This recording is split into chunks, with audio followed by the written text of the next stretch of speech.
goosebumps forming on her taut arms, Katherine forced herself to look too. She felt her breath catch. There, not 5 feet away, 2 intense blue eyes peered out at her from within the undergrowth. When their gazes met, Katherine froze. She didn't dare move.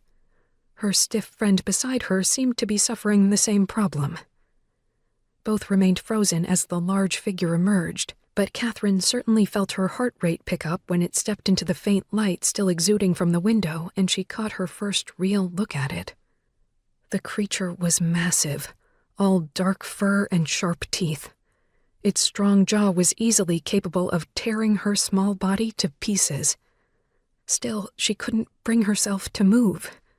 It wasn't until Abby jerkily grabbed her hand and the wolf, for that's what the large animal in front of her was, released a dangerous growl that she felt her senses return to her. "What do we do?" Abby whispered fervently into her ear.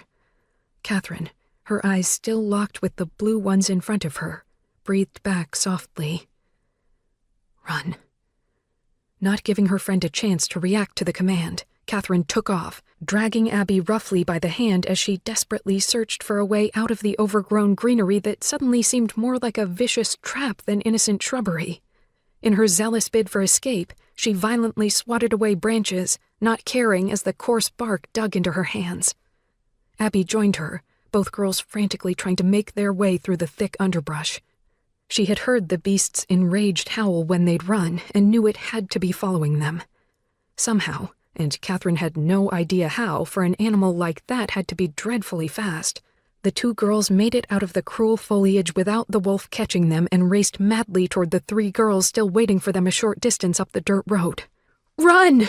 Katherine yelled to them, repeating what she had earlier whispered to Abby. Her friend screamed warnings alongside her. At first, the 3 girls ignored their frantic calls.